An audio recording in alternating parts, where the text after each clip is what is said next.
자, 먼저 오늘 하나님의 말씀을 우리가 함께 읽고 은혜를 좀 나누도록 하겠습니다. 자, 마가복음 오늘은 이제 지난주에 7장 23절까지 우리가 함께 했고요. 24절부터 오늘은 37절까지 7장 나머지 부분을 다 이제 나눌 텐데요. 지금 현재는 우리가 같이 24절부터 30절까지를 한번 좀 읽어볼게요. 거기가 좀 길지만 같이 다 읽어야 이제 내용이 좀 이해하기가 쉽기 때문에 24절부터 30절까지 말씀을 같이 좀 읽어보도록 하겠습니다. 자, 준비되셨으면 마가복음 7장 24절부터 30절까지 읽겠습니다. 시작. 예수께서 일어나사 거기를 떠나 두로 지방으로 가서 한 집에 들어가 아무도 모르게 하시려 하나 숨길 수 없더라. 이에 더러운 귀신 들린 어린 딸을 둔 한 여자가 예수의 소문을 듣고 곧 와서 그 발 아래 엎드리니 그 여자는 헬라인이요 수로보니게의 족속이라. 자기 딸에게서 귀신 쫓아내 주시기를 간구하거늘 예수께서 이르시되 자녀로 먼저 배불리 먹게 할지니 자녀의 떡을 취하여 개들에게 던짐이 마땅치 아니하니라. 여자가 대답하여 이르되 주여 올소이다마는 상 아래 개들도 아이들이 먹던 부스러기를 먹나이다. 예수께서 이르시되 이 말을 하였으니 돌아가라. 귀신이 내 딸에게서 나갔느니라 하시매 여자가 집에 돌아가 본즉 아이가 침상에 누웠고 귀신이 나갔더라. 아멘. 오늘 저는 이 말씀을 통해서 수로보니게 여인의 계시라는 제목으로 은혜를 나누려고 합니다. 잠깐 기도하겠습니다. 말씀 위해서. 하나님 아버지, 오늘 이 말씀 가운데 성령께서 기름 부으시고 말씀하시고 인도하여 주옵소서. 우리 모두가 성령이 주시는 그 음성을 듣기를 원합니다. 이 시간 성령께서 인도하시고 역사하여 주옵소서. 예수님의 이름으로 감사하며 기도합니다. 아멘. 수로보니게 여인. 이 여인은 지금 어느 지방에 있는 여인입니까? 이 성경에서 보면은 두로 지방이라는 곳에 사는 여인입니다. 두로 많이 들어봤죠, 여러분? 두로는 그 옛날 거슬러서 옛날 시대의 얘기를 해보면 그 솔로몬 왕 아시죠? 다윗 왕도 아시고, 근데 그 솔로몬 왕이 하나님께서 맡겨주신 놀라운 그 임무, 성전 건축을 하게 되죠. 성전 건축을 할 때 그 성전 건축에 중요한 역할을 했던 그 석공, 건축을 하던 건축가죠. 이 건축가가 바로 그 두로에서 온 사람이었습니다. 여러분 성경에 보면 두로왕 히람이라는 사람이 나옵니다. 들어보셨죠? 두로왕 히람. 근데 참 재밌는 건 두로왕 히람이 또 히람을 보냅니다. 근데 정확히 말하면 그 사람의 이름은 히람 아비푸라는 사람입니다. 그러니까 두로에 있던 석공인데요. 굉장히 유명한 사람이었고 또 그 다음에 그 기술이 뛰어난 사람이었습니다. 그 두로, 그 지역에 있는 여자예요. 지금 거기. 그러니까 여기는 이제 다른 말로 하면 페니키아라는 말 들어보셨을 거예요. 페니키아. 바다 쪽에 있는 도시이기 때문에 거기가 이제 바다에 해상 무역을 하고 이렇게 활동을 했던 그런 지역입니다. 근데 그쪽에 있는 여인이라는 얘기는 지금 성경에서도 언급을 하고 있지만 이 여자는 완전한 이방인이라는 얘기예요. 헬라인입니다. 헬라인. 이방인이에요. 아까 그 우리 이복호 형제님이 그 왕의 식탁 그 찬양을 아까 하더라고요. 이렇게 기도하면서 들어보니까. 근데 거기서 이제 그 우리가 개와 같은 자들이다라는 말 나오잖아요. 오늘 본문에 나오는 얘기하고 비슷한 얘기를 하는 거예요. 지금 그게. 근데 그런 사람을 왕의 식탁에다가 올려서 같이 밥을 먹게 한다. 근데 굉장히 의미가 있는 그 찬양이었어요. 제가 그 찬양을 들으면서 그렇구나.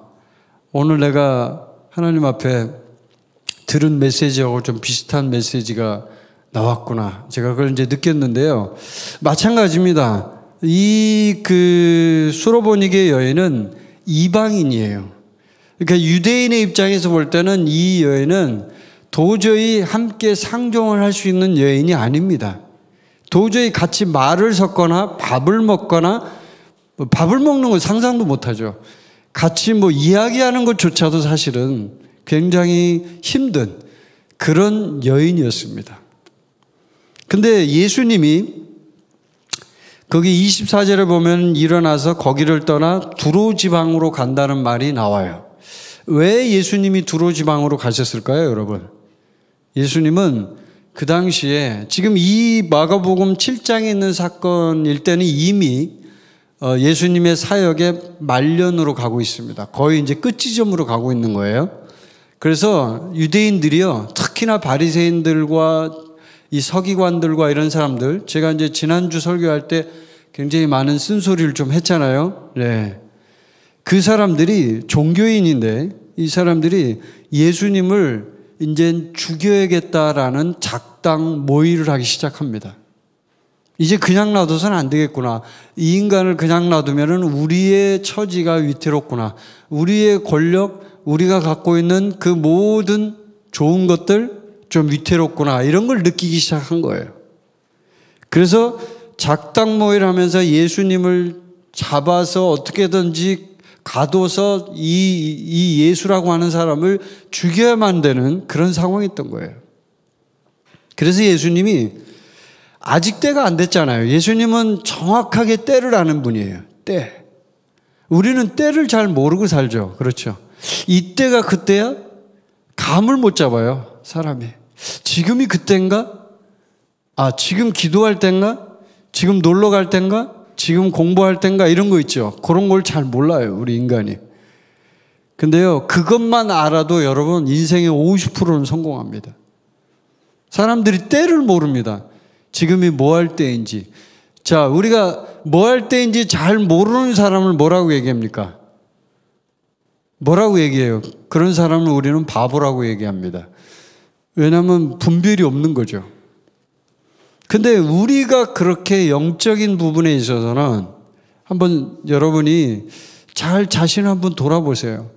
내가 그때를 잘 알고 살고 있는가? 이걸 한번 돌아보세요. 우리가 모를 때가 많습니다. 네. 근데 예수님은 그때를 잘 알았어요. 근데 그때가 아닌 거죠, 지금 이거는.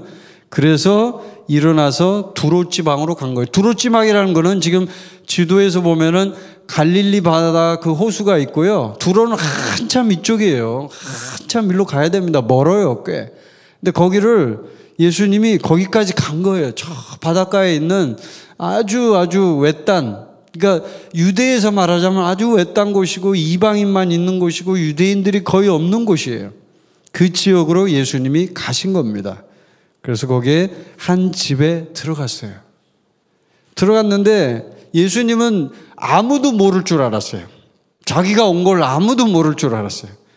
근데요, 아무도 모르게 하시려 하나 숨길 수 없더라 이렇게 기록하고 있죠. 성경 본문에서. 숨길 수가 없는 거예요. 여러분, 우리는 인생을 살 때 그런 삶을 우리가 또 살아야 돼요. 제가 이 말씀을 묵상하면서 느낀 건 우리가 숨기려고 하지만 숨길 수 없는 사람이 돼야 돼요. 그건 뭐냐면 그 사람에게서 엄청난 하나님의 향기와 하나님의 능력이 나타나기 때문에 그런 거죠. 숨길 수가 없는 거예요. 이 사람이 아무리 숨으려고 해도 너무나 그 광채가, 그 향기가 강하기 때문에 도저히 숨길 수가 없는 거죠. 예수님이 바로 그런 분이었어요. 도저히 숨길 수가 없어요. 근데 이제 그걸 듣고 거기는 이방인 지역이잖아요. 유대인들이 있는 지역이 아니에요, 거기는. 유대인들이 별로 없어요, 그 지역은. 근데 그 얘기를 어떤 여자가 들은 거예요. 이 수로보니게 여인이 들었어요. 정말 대단한 분이야. 근데 이 수로보니게 여인의 입장에서 본다면 한번 생각해 보십시오, 여러분. 이 유대 지방에서 들려온 어떤 소문 어렴풋이 들었을 겁니다. 어렴풋이 들었을 거예요. 그런 분이 있더라. 막 병자들을 고쳐주고 엄청난 능력의 소유자고 유대인들이 벌떼처럼 쫓아다니고 진짜 대단한 분이더라. 그냥 안수만 하면 다 병이 낫더라. 정말 대단하다. 이걸 들었을 거 아닙니까? 소문이 났을 거 아닙니까? 어렴풋이 들었을 텐데 설마 그분이 여기 올까? 이 생각 못 했을 거예요. 설마 그 사람이 여기로 온다고? 예, 이런 거죠. 설마 대통령이 우리 교회로 온다고? 뭐 이런 거예요. 예를 들어 우리가 뭐 여기 우리 주일날 예배 드리는데 대통령이 여기에 앉아있다. 설마 이러죠. 우리 모두가. 말도 안 돼. 이렇게 얘기하죠. 꼭 그런 거예요. 느낌이. 여러분이 느낄 때 그걸 느끼셔야 돼요. 그런 상황에서 이 여인이 실제로 예수님이 왔다는 소문을 들은 거예요. 얼마나 심장이 떨렸겠어요. 이야, 말로만 듣던 그분. 이야, 유대 지방에 있는 그 초능력자. 이야, 그 초능력자. 그분이 여기 왔대. 세상에 여기 우리 동네. 이 두로 여기 아무도 오지 않는 이곳. 근데 이 두로가 제가 좀 더 설명을 드리면 두로왕 히람이 히람 아비프를 보냈잖아요. 제가 지금 그 연구를 하고 있기 때문에 여러분한테 간단하게 좀 말씀드릴게요. 이 히람 아비프가 프리메이슨의 시초예요. 시초. 몰랐죠 여러분? 히람 왕이 보낸 히람 아비프가 우리가 말하는 프리메이슨 뭐 일루미나티 이런 얘기 많이 하잖아요. 근데 그건 뭐 중요하지 않아요. 진짜 중요한 건 그 사람들이 뭘 하려고 하느냐가 더 중요해. 실체가 더 중요해. 그리고 그 사람들의 전략, 계획이 훨씬 중요해요. 근데 이 프리메이슨, 이 히람 아비프가 성전 건축을 하고서요. 이 석조 기술, 그 다음에 건축 기술이 엄청나게 발전했답니다. 왜냐하면 이 성전을 건축한다는 것은 이 성전이 그냥 건물이 아니잖아요. 그냥 보통 세상에서 말하는 이런 건물이 아니에요. 이 건물을 하나님이 설계하신 거예요. 그러니까 얼마나 그 설계 방법이나 이런 어떤 뭐 여러분 건축할 때 아시지만 우리 여기 지금 건축하시는 분들 있잖아요. 몇 분 계시네. 이 치수 재는 거 얼마나 중요합니까? 그렇죠. 예, 치수 잘못 재면 여기서 뭐 재단을 하다가 잘못 잘라버리면 자재 다 날리잖아요. 굉장히 중요하거든요. 근데 이 치수가 하나님이 이 치수를 다윗에게 주셔서 다윗이 그걸 받아서 자기 아들한테 주고 그 아들이 그거를 가지고 설계도를 가지고 성전 건축을 한 거 아니에요. 여러분 성경 보시면 나오잖아요. 그러면 그 설계도를 이 히람 아비프가 당연히 받았을 거 아닙니까? 그렇죠. 그랬을 때 이 사람은요.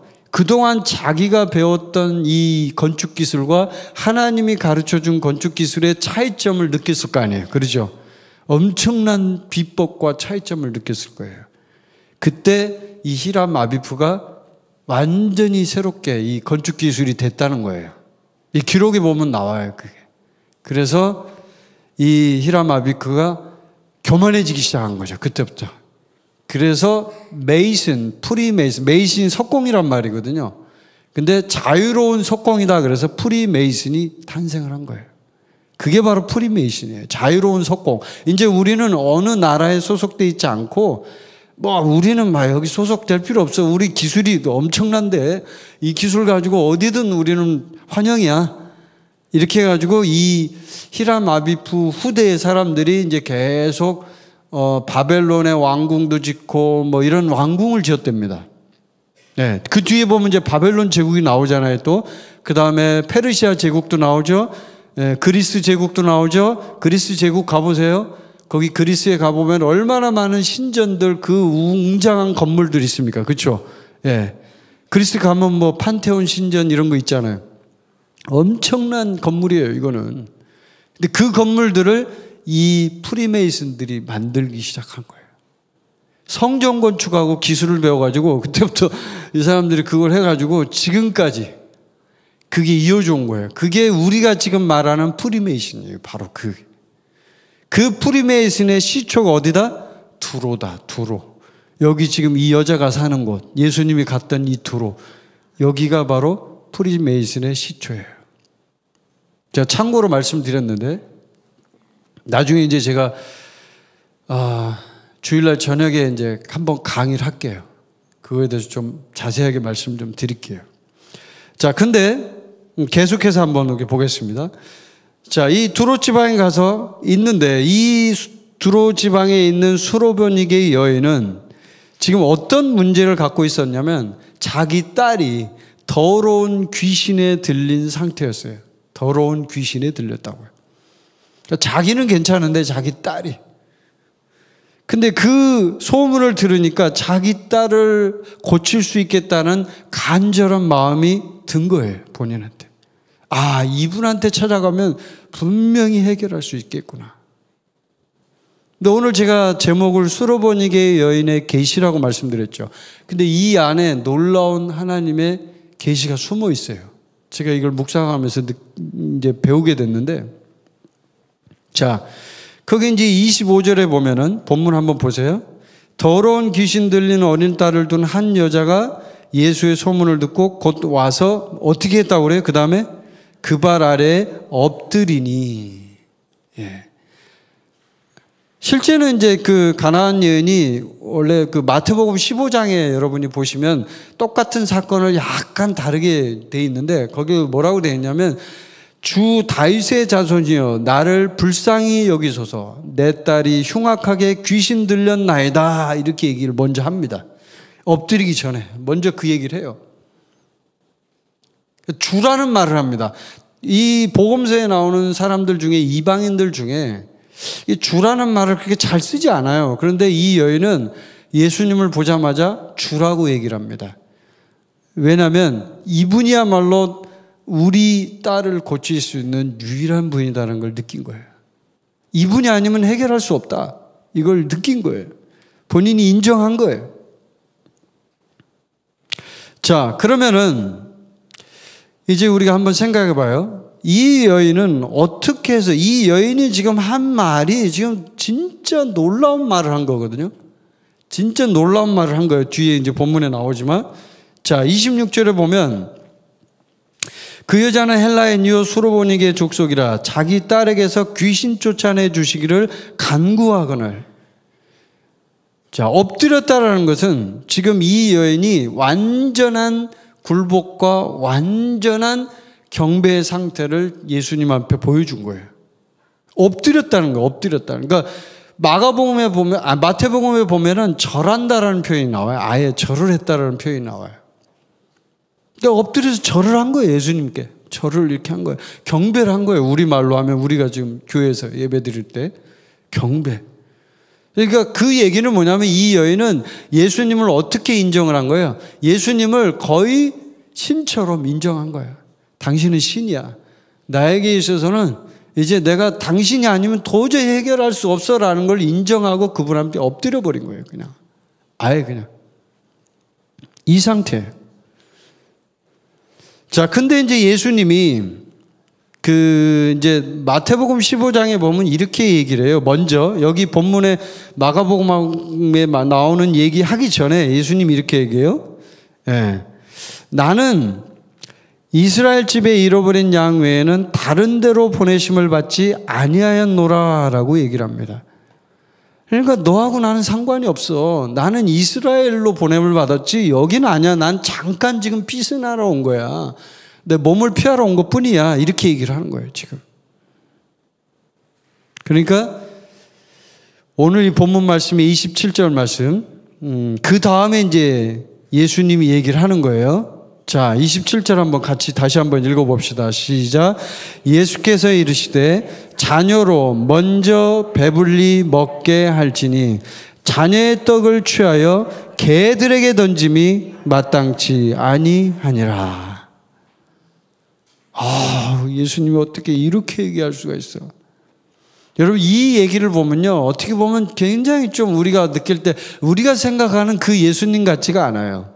아, 예수님 진짜 이렇게 했을까?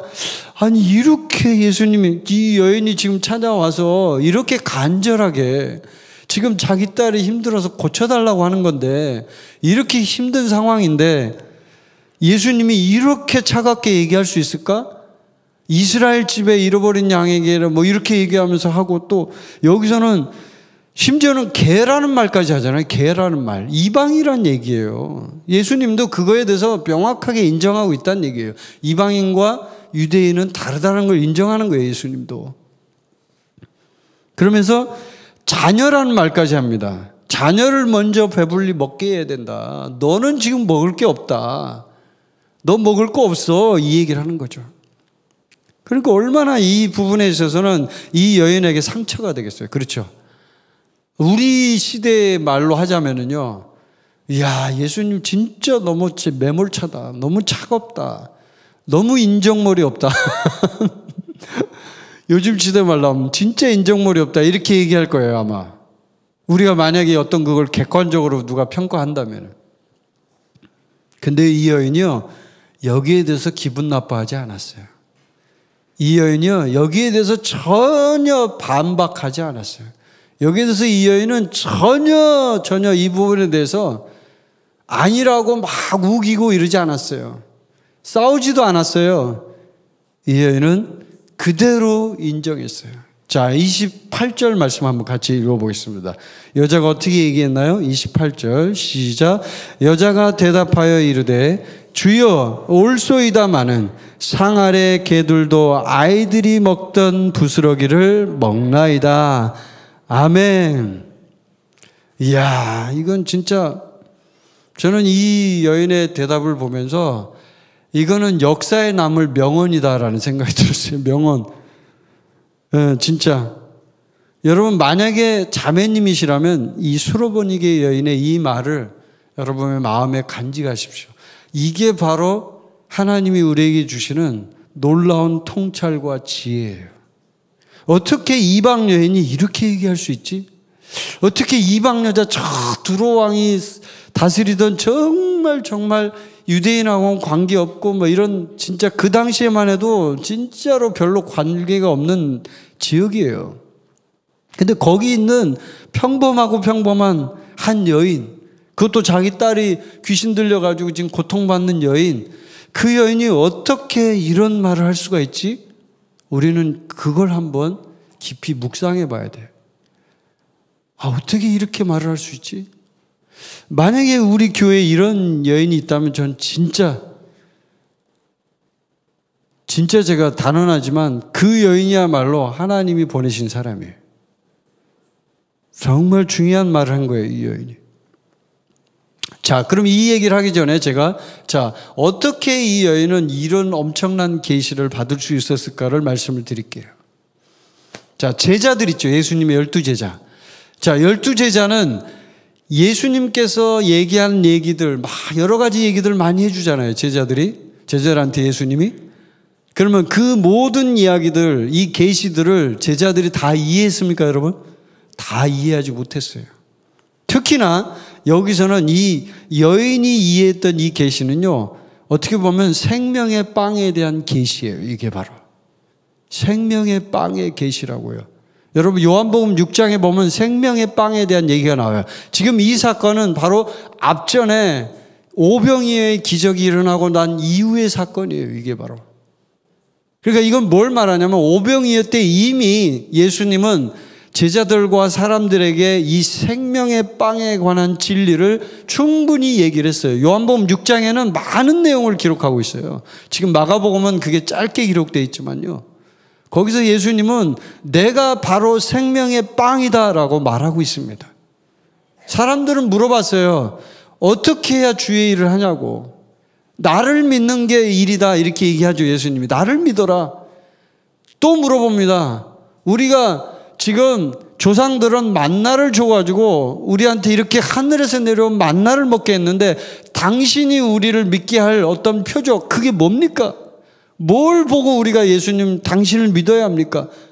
이걸 쉽게 우리말로 하면 이런 말이에요. 지금 시대에 우리말로 하면요, 우리가 어떤 사람이 30살 먹은 청년이 와가지고 얘기를 하는 거예요. 근데 그 사람이 하는 얘기를 믿으려면 이 사람이 말하는 그 말에 대한 진실성을 입증해주고 뒷받침해 줄 수 있는 어떤 표적이 필요한 거예요. 그걸 사인이라고 합니다. 사인, 표적. 그 표적이 필요한 거예요. 그 표적을 보여달라고 하는 거예요. 그랬더니 예수님이 뭐라고 얘기합니까? 내가 바로 하늘에서 내려온 생명의 빵이야. 나를 믿는 자는 영원히 살아. 나를 믿어야 돼. 니네들은 나를 보고도 안 믿잖아. 이렇게 얘기해요. 그러면서 내 살을 먹고 내 피를 마시는 자는 영원히 살리라 라고 얘기합니다. 그랬더니요, 제자들도 이해를 못해요. 예수님의 12제자도 이해를 못한다고, 이 말을. 그래서 요한복음 6장의 끝에 보면 많은 사람들이 예수님을 떠났다고 기록되어 있어요. 이해가 안 되는 거예요. 이 사람이 자기 살을 먹으래, 자기 피를 마시래, 우리가 무슨 식인종인가? 뭘 먹으래? 이렇게 얘기를 해요, 반응은. 이게 이해가 안 되는 거죠. 영적인 계시가 없으니까요. 그게 바로 생명의 빵의 계시예요. 이해를 못했어요, 제자들. 그런데 여러분, 이 오늘 본문에 나오는 이 가나안 여인, 수로보니게 여인은요, 이 생명의 빵의 계시를 이해했습니다. 그리고 생명의 빵의 계시를 믿었습니다. 이게 중요해요. 그걸 믿었다고요. 생명의 빵의 계시를 이해했어요. 그 빵을 먹으면 산다는 걸 알았어요. 그 빵을 받아들이면 자기 딸이 낳을 수 있다는 걸 알았어요. 그 빵을 받아들이면 나는 분명히 이 문제를 해결할 수 있다는 걸 알았어요. 이분이야말로 내가 의지할 수 있는 참신이구나. 참신이구나. 내가 그동안에 잘못 살았구나. 내가 이분을 만난 이것이 내 인생의 최고의 행운이구나. 내가 이분을 만난 건 내 인생의 최고의 축복이구나. 이걸 안 거예요, 이 여인이. 여러분에게도 그런 경험이 있습니까? 진짜 예수님을 만난 이후에 내 인생의 최고의 축복이구나. 최고의 행운이구나. 이걸 느끼셨어요, 여러분? 그걸 못 느끼셨으면 여러분 지금 잘못 앉아 있는 거예요. 빨리 나가서 재밌게 노세요. 여기서 이러지 말고. 그걸 진짜로, 농담이 아니라 진짜로 그걸 알아야 돼. 내 인생 최고의 축복이구나. 여러분, 예수님은 이 세상에 있는 어떤 신과 다릅니다. 제가 지금 이 얘기를 하자면 정말 시간이 많이 필요한데, 이 프리메이슨에 대해서 연구를 하면서 여러 가지 지금 내가 많은 자료들을 지금 보고 있는데, 보면서 제가 느끼는 거는, 이야, 정말 이렇게 놀라운 것들이 있었구나. 제가 이해하지 못하는 영역에 있는 것들을 이제 알기 시작하는데요. 그게 뭐냐면은, 이 세상에 많은 종교가 있잖아요. 그렇죠? 여러분, 특히 제가 예를 들어서 얘기하면, 인도에 가면요, 신이 몇 명 정도 있는 줄 아세요? 신이? 인도에 가면 신이 14억 명의 신이 있답니다. 14억 명의 신 중에서 여러분이 믿고 싶은 신 아무나 골라서 믿으면 된대요. 근데 그 중에 아이돌급 신도 있고요, 아이돌급이 아닌 정말 별 볼 일 없는 신도 많답니다. 14억이나 되니까 신이. 그러니까 그 중에는 인기 있는 신은 굉장히 인기가 있대요. 그래서 그 신의 신전은 아주 화려하고 돈도 많이 들이고 그러는데요, 아이돌급이 아닌 신들은 정말 볼품없대요. 길거리에다가 조그맣게 하나 만들어 놓고 이렇게 한대요. 이게 인도에 일어나고 있는 신을 믿는 사람들의 실상이에요. 그런데 보세요. 우리가 믿는 신은 어떤 분이에요? 이 세상에서 유일하신 하나님, 여호와 하나님이에요. 여호와 하나님. 하나님이란 말도 제가 이번에 이제 공부를 하면서 배웠는데, 원래 하나님이란 말이 그 순수 우리나라 말이래요. 하나가 있다라고 해서 하나님이라는 말을 쓴답니다. 근데 원래는 정확하게 하면 옛날에 이 미신을 믿던 그 애니미즘이라고 하잖아요. 왜? 샤머니즘이라고도 하죠. 보통 우리 무당 옛날에 보면 막 굿하고 이럴 때 기억나죠, 여러분? 한국에 그런 사람들이 이렇게 쓰던 용어가 뭐였냐면 바로 하늘님이라는 용어를 썼답니다. 하늘님. 그러니까 하늘에 어떤 신이 있는데 그 신을 믿는 거예요. 그러니까 밑도 끝도 없이 믿는 거죠. 그냥 하늘에 무슨 신이 있어. 그래서 내가 지성을 드리면 그 하늘에 있는 신이 내 말을 듣고 내 기도를 들어준대, 뭐 이렇게 믿었다는 거예요, 샤머니즘에서. 근데 그 말을 하면서 하늘에는 한 명의 신만 있어. 신이 많은 것 같지만 그 한 신이 유일한 신이고 그 신이 진짜야. 그 신이 제일 세. 그 신이 최고의 신이야 라고 할 때 쓰던 말이 하나님이란 말이었대요.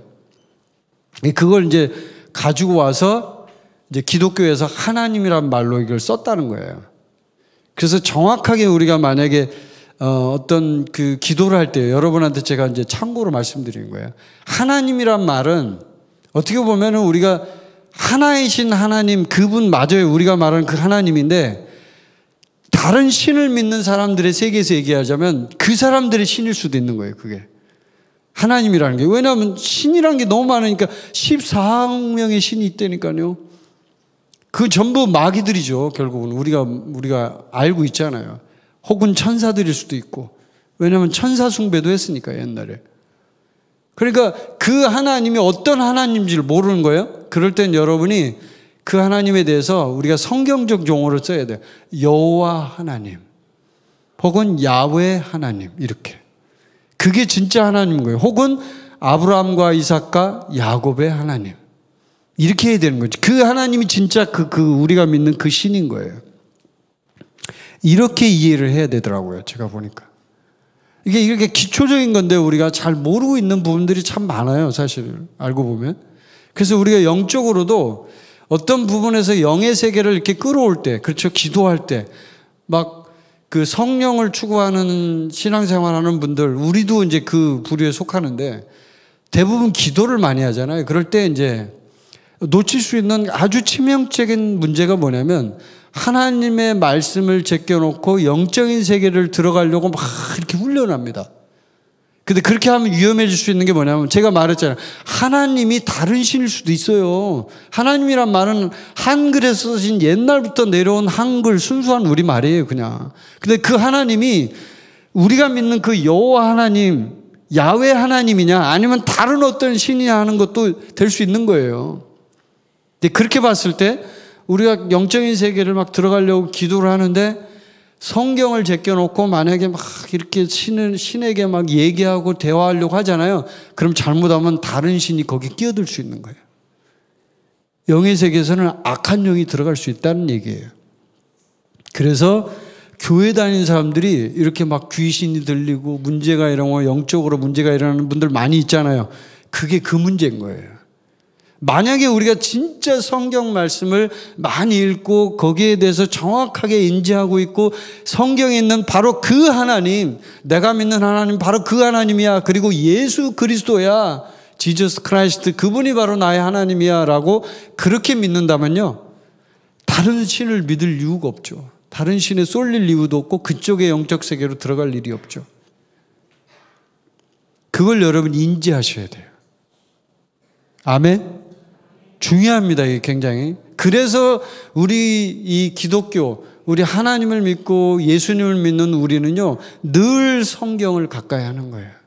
왜냐하면 이 성경이 없으면요, 우리가 믿는 신에 대해서 근본적으로 뒷받침할 수 있는 그 어떤 근거도 없어요. 이 신이냐 저 신이냐 막 서로 막 찾고 싸우게 돼 있단 말이에요. 그런데 유일한 신, 성경이 기록되어 있는 역사적으로 실제로 존재하는 그 신은 바로 여호와 하나님이라는 거예요. 아브라함과 이삭과 야곱의 하나님이라는 거예요. 그 하나님을 우리가 믿고 나아갈 때 그 하나님이 우리를 인도하신다는 거예요. 근데요, 여기서 이 여인이 바로 그 부분에 대해서, 특히나 예수님에 대해서 놀라운 계시를 갖게 된 거예요. 왜 그랬을까요, 여러분? 어떻게 이 여인이 이 두로 지방에 있는 그 이방인인, 아무런 배경 지식도 없고 사전 지식도 없고 유대인들처럼 무슨 율법을 배운 것도 아니고 뭐 성경을 읽어본 것도 아니고 분명히 그랬을 거 아닙니까? 뭘 공부한 것도 아닌데 어떻게 이 수로보니게 여인이 예수님을 이토록 정확하게 이해하고 예수님을 믿을 수 있었을까? 여러분, 왜일까요? 소문을 들은 거죠, 소문을.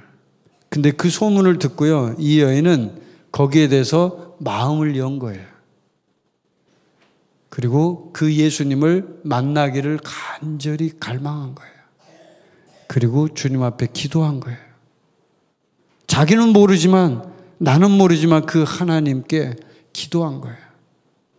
그러면서 예수님이 거기에 오신 거예요. 예수님이 여기 온 거는 우연히 온 게 아니에요. 물론 피하려고 오셨겠지만, 피하려고 왔지만 이 여인에게 있어서는 이 여인을 만나려고 오신 거예요, 예수님은. 아멘이죠, 여러분? 예, 우연히 여러분을 찾아온 거예요? 우리 교회에 있는 자매님들을 간증하는 거 보면 정말 힘들 때 주님이 날 찾아왔다 이 얘기 하잖아요. 막 남편이 나를 때리고 막 어렵게 할 때 주님이 날 찾아왔다고 하잖아요. 그럴 때 우리가 예수님 만날 때 우연히 온 거예요, 예수님이? 아니죠. 예수님이 나를 찾아온 거예요. 그래서 개 같은 나를 이방 여인한테 개라고 얘기하죠. 개들에게 던짐이 마땅치 않다. 개라는 얘기예요. 너는 개야. 근데 내가 너한테 던져줄 게 없어. 개들에게는 진주를 던지는 게 마땅치 않아. 성경에도 나와요, 그 말이. 그러니까 마땅치 않다고. 근데 이 여인은 그걸 개의치 않았어요. 전혀 기분 나빠하지 않았어요. 전혀 거기에 대해서 힘들어하지 않았어요. 오히려 제자들과 달리 이 여인은 생명의 빵의 계시를 이해하고 있었어요. 그래서 이렇게 얘기합니다. 상 아래 개들도 자기가 개라는 걸 먼저 인정한 거예요. 그러니까 우리는 항상 이 수로보니게 여인의 믿음과 순종을 통해서 배울 수 있는 것들이 많죠. 여기서 먼저 이거예요. 내가 개라는 걸 인정하는 거예요.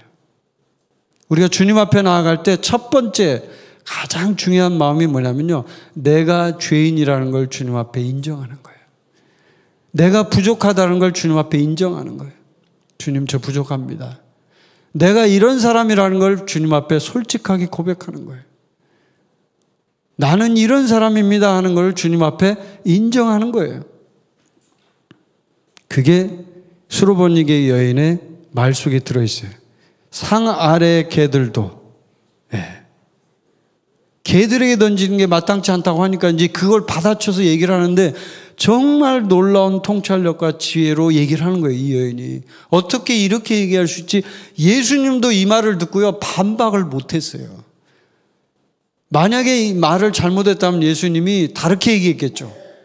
근데 예수님은 이 얘기를 듣고요, 이 여인의 말에 대해서 29절에 이렇게 얘기하죠. 예수께서 이르시되 이 말을 하였으니 돌아가라. 귀신이 내 딸에게서 나갔느니라. 이 말을 한 거에 대해서 예수님은 굉장히 놀랐어요. 충격을 받은 거예요. 네가 이 말을 해? 이야, 정말 믿음 좋은데? 이야, 어떻게 이런 말을 할 수 있지? 이거예요, 예수님의 반응은. 그러니까 상 아래 개들이 있다 이거예요. 상 아래. 상에 지금 왕의 식탁에서 지금 같이 식사를 하는데요. 그 왕의 식탁 아래에 보면은 개들이 있다는 거예요. 개들이. 근데 그 개들이 여기서 지금 여인이 얘기하는 거는 아이들이 먹던 부스러기를 먹는다는 거예요. 애들이 이렇게 먹다 보면 흘리잖아요. 우리 교회 애들도 밥 먹다 보면 많이 흘리는데, 저도 흘리고 여러분도 흘리고 다 흘리는데, 이렇게 흘리면 그 흘리는 거를 개들이 와서 먹는다는 거예요, 여러분. 상상이 되죠, 그 장면이? 그 얘기를 하는 거예요. 개들이 와서 먹지 않습니까? 저는 개입니다. 근데 저에게 그 부스러기라도 좀 떨어뜨리는 걸 주시면 안 될까요? 이 얘기예요. 좀 그 부스러기라도 하나, 좀 생명의 빵인데 그 생명의 빵이 아주 작은 거지만 그거 다 달라고 말 안 할게요, 주님. 다 안 줘도 돼요. 부스러기만, 그 부스러기. 그 쬐끔. 그거라도 주세요. 제가 그거 먹을게요. 이렇게 얘기하는 거예요. 여러분, 이렇게 주님께 얘기할 수 있을까요, 우리가? 우린 잘 못할 거예요, 아마. 이 여인의 믿음 정말 대단합니다. 제가 이걸 묵상하면서 보니까, 야, 이건 진짜, 이거는 우리가 따라갈 수 없다, 이거는. 우리는 자존심 내세우고 막 핏대 올리잖아요, 우리가. 막 자존심 건드리면 막, 네가 나를 건드렸어, 이 인간이 막 그러면서 막 싸우고, 대들고 막 피 터지게 싸우고 이러잖아요. 저부터도 그러잖아요. 막 남들이 욕하면 막 뚜껑 열리려고 그러고 막 그러잖아요. 여러분도 그렇죠? 똑같죠? 저보다 낫죠, 여러분이? 뚜껑 안 열립니까? 아, 뚜껑 열린대. 야, 너는 근데 뚜껑이 열릴 일이 없을 것 같은데 뚜껑이 열린다 그러냐?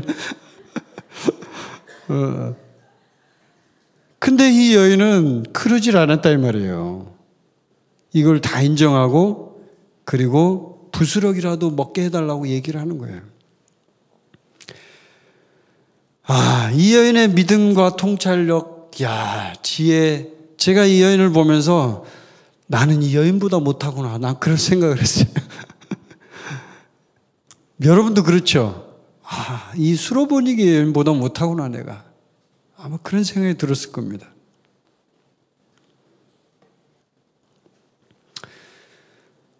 여러분, 근데 이 사건을 보면은, 한 가지가 떠올라요. 오병이어의 사건이 떠올라요. 제가 아까 얘기했지만, 오병이어의 사건은 예수님이, 자, 보십시오. 예수님이 제자들에게 교육을 시키고, 제가 지난 시간에 얘기를 할 때 말씀드렸어요, 이미. 교육을 시키기 위해서 일부러 물어보고, 일부러 질문도 하고, 일부러 그런 얘기를 합니다. 고의적으로. 교육을 시키기 위해서. 예수님이 가르치고자 했던 건 생명의 빵의 계시였어요. 그걸 제자들이 이해하기를 원했어요. 그래서 오병이어에서 그 얘기를 한 거예요. 근데 여러분, 오병이어에서 빵을 먹고 빵이 남았습니까? 아니면 다 먹었습니까? 남았죠? 자, 퀴즈. 얼마나 남았어요? 12광주리가 남았습니다. 그래서 어떤 사람들은 이제 그런 재밌는 얘기를 하는데 12광주리 남았으니까 12집하고 7광주리 남았으니까 7이다. 뭐 7교회다. 뭐 이런 얘기도 하고 막 그러는데 그거는 이제 그냥 갖다 붙인 얘기 같고요. 어쨌든 12광주리가 남았다는 얘기는 여러분 이 남았다는 게 풍성합니까? 아니면은 굉장히 부족하게 느껴집니까? 여러분이 느낄 때. 굉장히 풍성하게 느껴지죠? 그건 곧 뭘 말하냐면요. 지금 이 수로보니게 여인의 입장에서 보자면은 진짜 부스러기가 많은 거예요. 진짜 이삭이 많은 거라고요. 진짜 먹을 게 많은 거예요. 남은 떨거지만 먹어도 충분히 배부르게 먹을 수 있다는 얘기예요. 여러분, 예수님은요, 우리에게 어떤 계시들, 어떤 축복, 어떤 능력, 어떤 은혜, 하나님이 주시는 어떤 모든 것들을 다 포함합니다. 모든 것들을 주실 때요, 풍성하게 주십니다. 아멘. 풍성해. 예수님은 뭘 그렇게 막 그냥 인색하고 막 쪼들리고 겨우겨우 간신히 했어. 이번에 연합예배할 때 음식이 그냥 간당간당해. 막 이게 아니라 예를 든 거예요. 딱 맞으면 좋죠. 좋기는. 남으면 안 좋죠. 또. 근데 예수님은요. 예수님의 원리는 항상 남아요. 풍성해. 12광주리, 7광주리 남아요.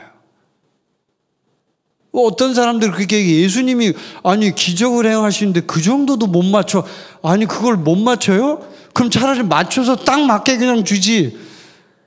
그 정도도 기적을 하는데 못해? 예수님은 슈퍼맨 아닌가? 막 이러면서 그 비판하는 사람들이 있거든요. 그거 아니에요. 예수님은 고의적으로 남기시는 거예요. 여러분. 그 남는 게 누구한테 돌아가요? 우리한테 돌아가는 거예요. 이방인들한테 돌아가는 거예요. 이 수로보니게 여인은 바로 그걸 알았던 거예요. 오병이어에서 12광주리가 남았지. 그래. 생명의 빵은 분명히 남는 게 있을 거야. 그 남는 거 내가 반드시 먹어야 돼. 그 남는 거라도 달라고 하자. 이거예요.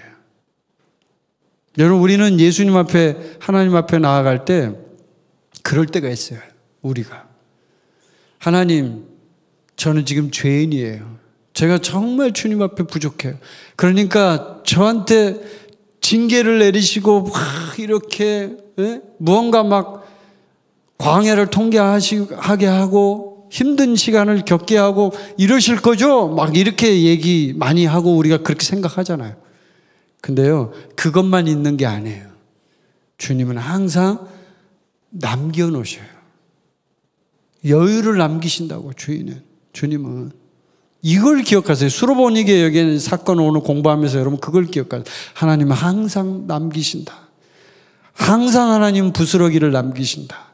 그래서 그 부스러기, 그 남는 것을 우리에게 주신다. 부족하지 않다, 주님은. 근데 우리는요, 주님이 굉장히 인색하고 주님이 막 우리한테 그냥 그렇게 막 힘들게 하고 우리를 그냥 마냥 훈련시켜서 뺑뺑이만 돌리고 어렵게만 한다고 생각을 한다고요. 그러지 않아요. 주님은 항상 우리에게 풍성하게 채워주세요. 힘들 때 탈출할 길을 마련해 놓으세요, 주님이. 힘들 때 우리가 조금이라도 좀 여유가 있게 만들어 주신다고요. 우리가 힘들고 어려울 때 도저히 못 버틸 때 그 부스러기라도 먹을 수 있게 주님이 해주신다고요. 그게 바로 수로보니게 여인의 계시예요. 아멘. 예. 여러분, 수로보니게 여인은 믿음과 순종의 사람이었습니다. 지금부터 하는 얘기를 잘 들으세요. 믿음과 순종의 사람이었어요. 자, 믿음과 순종이라는 것은 함께 갑니다. 제가 늘 강의할 때 많이 말씀드렸어요. 믿음과 순종은 분리되지 않아요. 같이 붙어 있어요. 믿음 그러면 순종이에요. 같이. 근데 믿는데 순종 안 한다? 가짜예요. 믿음이 아니에요, 그거는. 자, 근데 이 여인은 믿음과 순종을 같이 갖고 있는 사람이었어요. 하나님의 마음에 합한 사람이었어요. 그런데 이 여인은 먼저 구원받을 믿음을 가진 거예요. 자, 믿음은 구원받을 때 가장 필요해요. 우리가 예수님 앞에 나갈 때 구원받을 때 믿음이 필요하다고요. 믿음이 없으면 구원을 못 받아요. 믿음이 없으면 생명에 못 들어가요. 믿음이 없으면 영원한 생명을 얻을 수가 없어요. 그래서 믿음이 필요한 거예요. 그럼 순종. 자, 순종이 있죠. 주님은 우리에게 순종을 요구해요. 나를 따라오라. 믿음과 순종은 함께 가요. 그럼 순종은 분명한 행동이 있는 거예요. 무언가 실천이 있는 거예요. 그래서 순종은요, 태도와 실천이 같이 있기 때문에 항상 순종은 우리가 권위에 대해서 인정할 때 순종이 나와요. 이 여인에게 있어서의 계시의 또 하나의 중요한 점은 뭐냐면 이 여인은 예수님을 진짜 주님으로 인정했다는 거예요. 그리고 예수님을 권위자로 인정했다는 거예요. 당신이야말로 나를 고치실 수 있고 내 딸을 고치실 수 있는 분입니다. 인정한 거예요. 그래서 이 권위의 순종은 아주 중요한 계시입니다. 수로보니게 여인의 계시는 이 권위에 대한 어떤 계시예요, 사실. 성경에서 가장 큰 요구가 뭐냐면 바로 순종이에요. 하나님의 뜻에 순종하는 거예요. 순종을 해야만 그때 비로소 하나님의 권위를 알게 되고 하나님의 권위를 인정할 때 우리는 모든 것이 새롭게 되는 거예요. 아멘. 내가 사라지고 주님이 나타날 때 우리의 인생은 새롭게 시작되는 거예요. 아멘. 너 알고 아멘 하는 거야? 네. 권위에 순종할 때.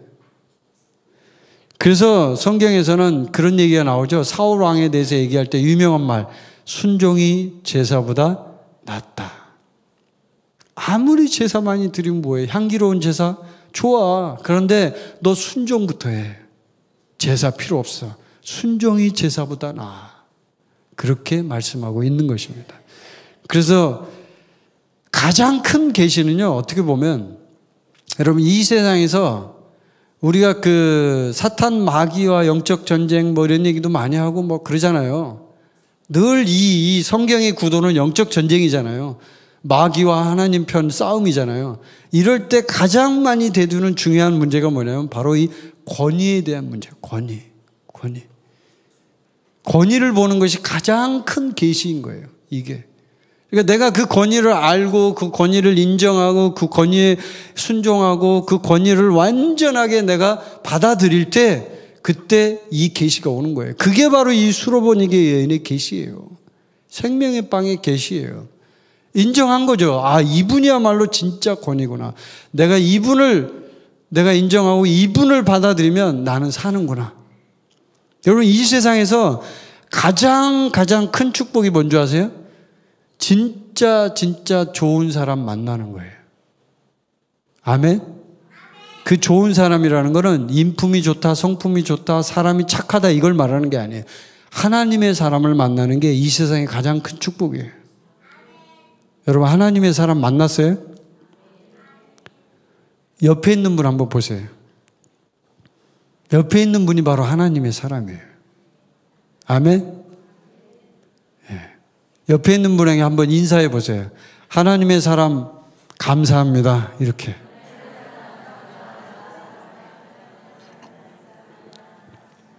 그 사람이 나한테 보내주신 하나님의 사람이에요. 그 사람. 내 인생의 가장 큰 축복은 바로 그거예요. 아, 하나님의 사람을 보내줬구나. 이 사람이 나의 하나님의 사람이구나. 이거. 그래서 그게 바로 권위가 되는 거예요. 교회에서 말하자면 목회자일 수도 있고 리더일 수도 있어요. 왜냐하면 그 사람을 대표 권위자로 세우니까.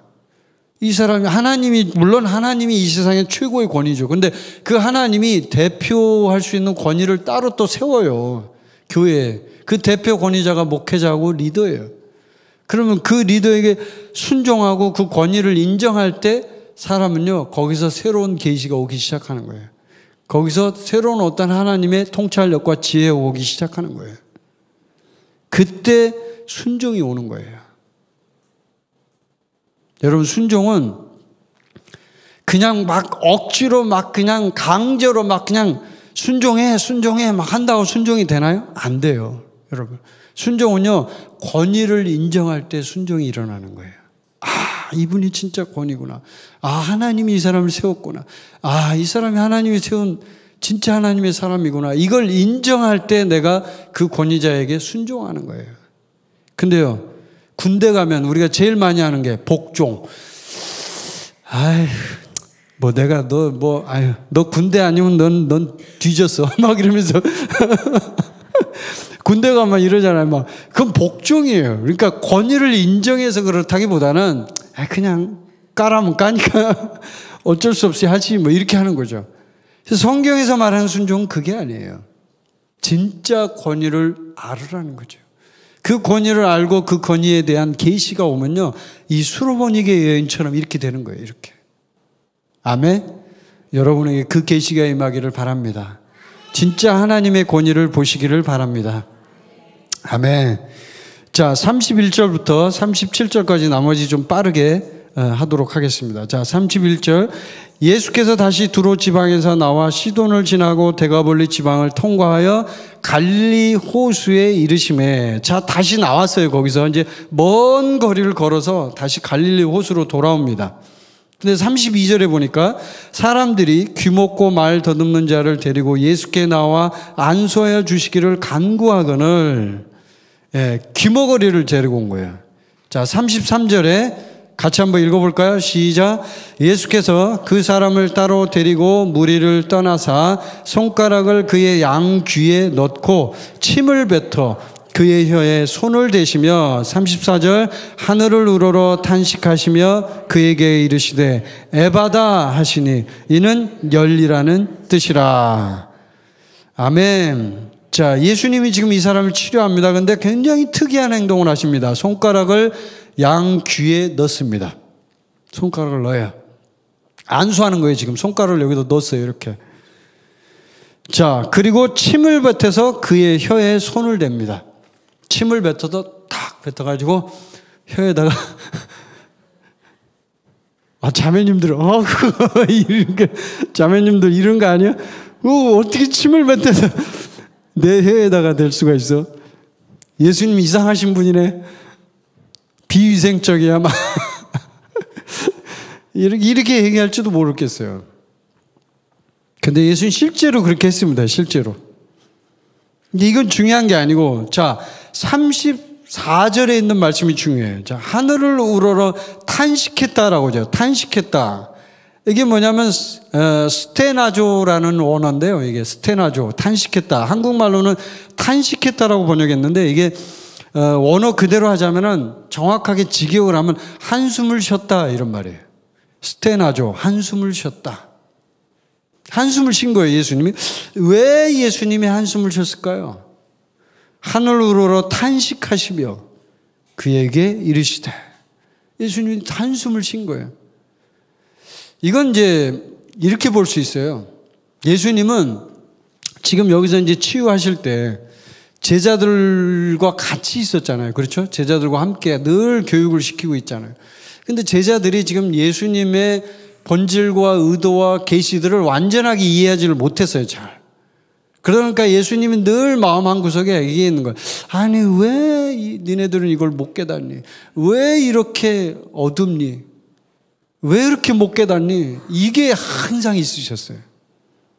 마음속에. 그래서 계속 교육을 시키려고 노력을 많이 하셨어요. 예수님이. 근데 여기서도요.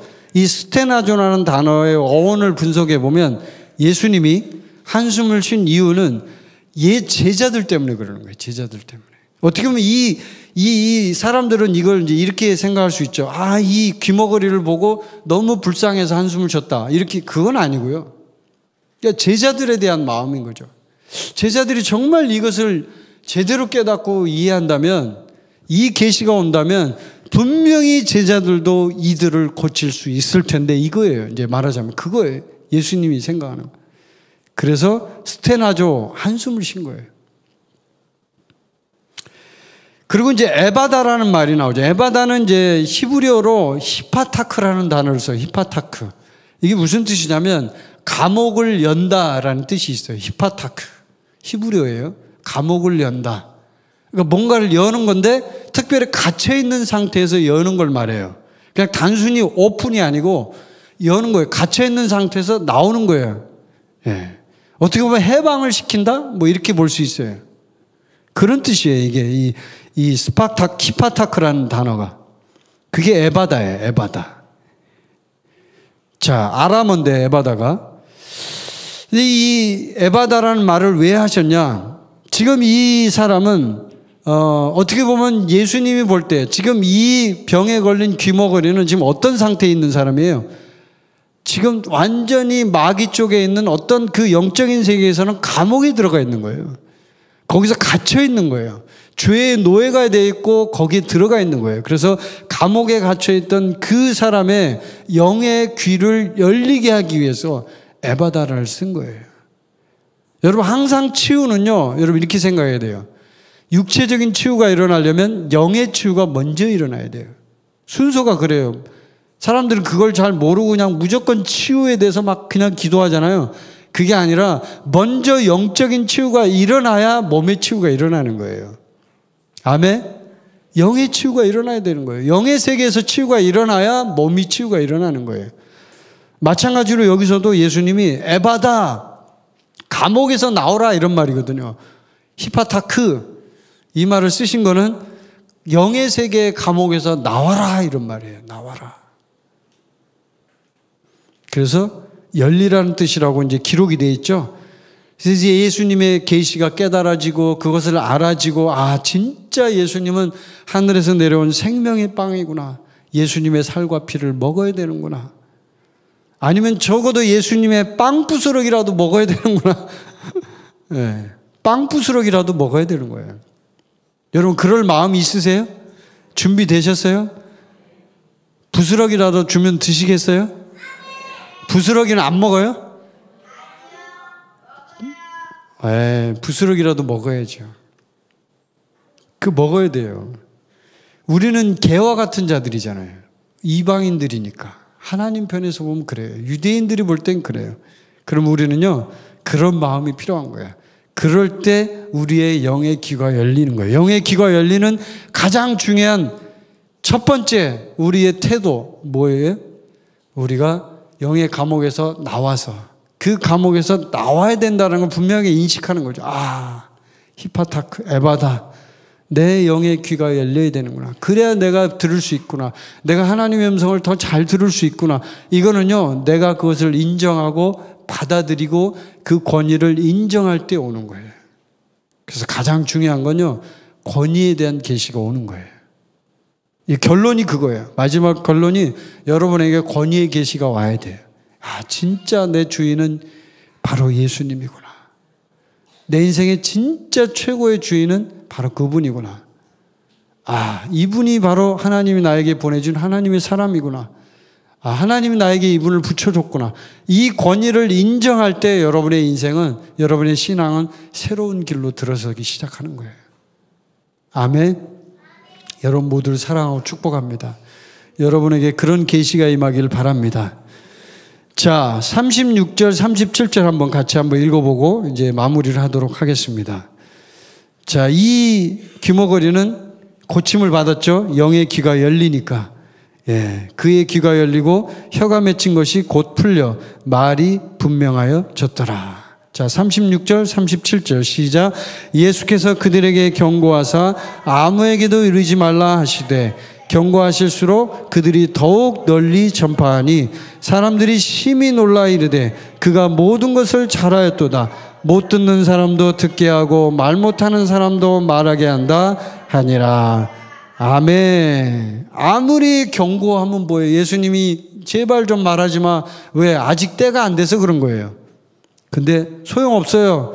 너무나 받은 은혜가 크기 때문에 말을 안 할 수가 없어요. 여러분 만약에 예수님이 여러분을 치료해 주시고 여러분을 고쳐 주시고 여러분 인생이 변화되고 달라졌다.